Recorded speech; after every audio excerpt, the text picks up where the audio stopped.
Hello student, आज हम class 10th का वर्कशीट नंबर 2 करेंगे। वर्कशीट नंबर 2 5/7/2023 के लिए। ठीक है, तो अब देखो बच्चों, वर्कशीट 2 में क्या है। वर्कशीट 2 में क्या है, आपका दो संख्याओं का HCF निकालना है। एक एक्टिविटी दे रखी है आपको, उस एक्टिविटी की हेल्प से हम 6 और 10 का HCF निकालेंगे। उसके बाद जो इसका क्वेश्चन दे रखा है उसको, क्वेश्चन ऑफ द डे को हम सॉल्व करेंगे। तो किस तरह से एक्टिविटी दे रखी है वो आप ध्यान से देखिए, उसको समझिए। 6 और 10 का HCF निकालना है हमें। तो क्या करना है, हमें 6 डॉट्स और 10 डॉट्स बना लेने हैं। तो हम बना दें 6, 1 2 3 4 5 6। ऐसे ही हम 10 डॉट्स बना लेते हैं।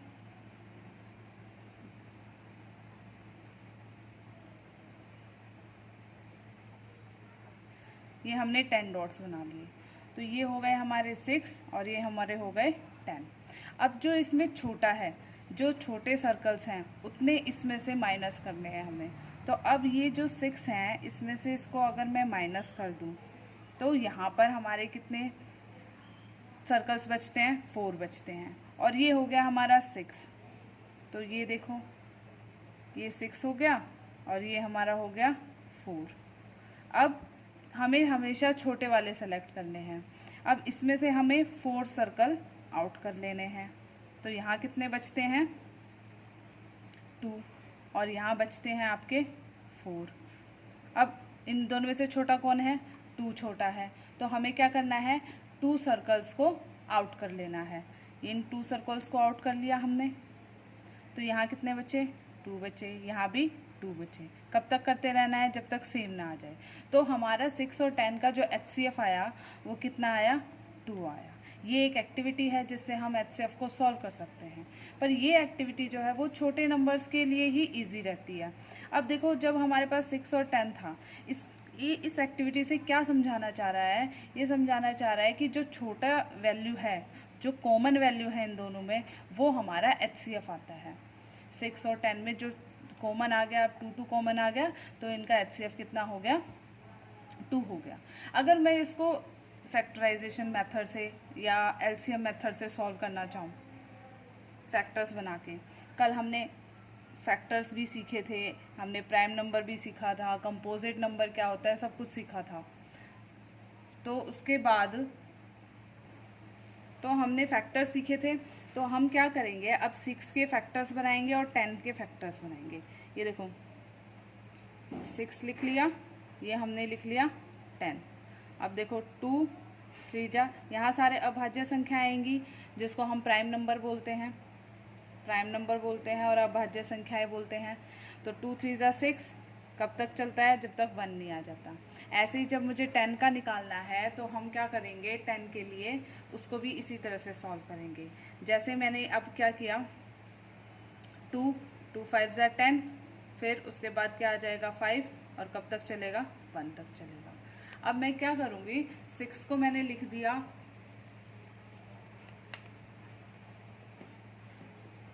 6 को हमने लिख दिया 2 × 3, और 10 को हमने लिख दिया 2 × 5। अब देखो, इनमें से कॉमन कौन आ रहा है? इसमें से कॉमन कौन आ रहा है? 2 आ रहा है। जो चीज़ कॉमन आती है वही हमारा HCF होता है। तो इसका HCF कितना हो गया? 2 हो गया। ये इस तरह से सॉल्व करेंगे। ओके, अब इसका क्वेश्चन ऑफ द डे हमें क्या दे रखा है? वर्कशीट 2 का क्वेश्चन ऑफ द डे देखो हमें क्या दे रखा है।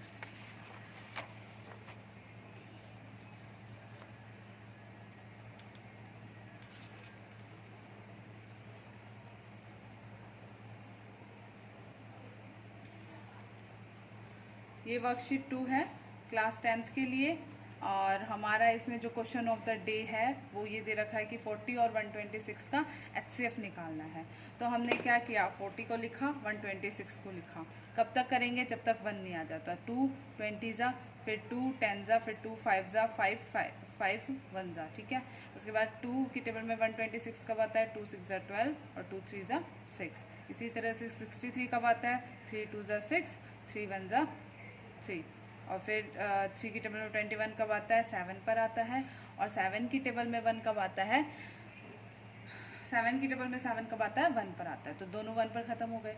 अब हमने 40 को क्या लिख लिया, जो ये प्राइम नंबर्स हैं हमारे प्राइम नंबर्स, इनकी मल्टीप्लिकेशन में हमने इसको लिख लिया। अब प्राइम नंबर को देखो कैसे लिखा है, 2 × 2 × 2 × 5। ऐसे ही 126 को कैसे लिखा है, 2 × 3 × 3 × 7। अब इसको एक्सपोनेंशियल फॉर्म में लिखेंगे, मतलब इसकी पावर्स बनाएंगे। अब 2 कितनी बार है, 3 बार, तो 2 की कितनी पावर हो गई, 3 पावर हो गई। और इनटू में 5 हो गया। उसके बाद हमारा क्या है, 126। 126 में क्या है, 2 और 3 की कितनी पावर है, 2 और 7। अब हमें क्या करना है, सारे जो भी हमारे नंबर्स हैं इनको सेम बनाना है। अब 2 2 दिख रहा है, इसमें 5 एक्स्ट्रा दिख रहा है, इसमें नहीं दिख रहा, इसमें 3 और 7 एक्स्ट्रा दिख रहे हैं, इसमें नहीं दिख रही। तो हमें सेम बनाने के लिए क्या करना होगा, जो हमें नहीं दिख रहा उसकी पावर 0 लिख दो। किसी भी नंबर की पावर 0 जो होती है वो क्या होती है, 1 होती है। तो देखो अब हमने जो लिखा था 2 की पावर 3 है, अब 3 तो नहीं दिखाई दे रहा है इसमें, तो 3 की पावर कितनी लिख दी, 0। यहाँ 5 दिख रहा है तो 5 की पावर 1 लिख दी। और 7 नहीं दिख रहा तो 7 की पावर भी 0। 3 की पावर 0 का मतलब भी 1 होता है, 7 की पावर 0 का मतलब भी 1 होता है।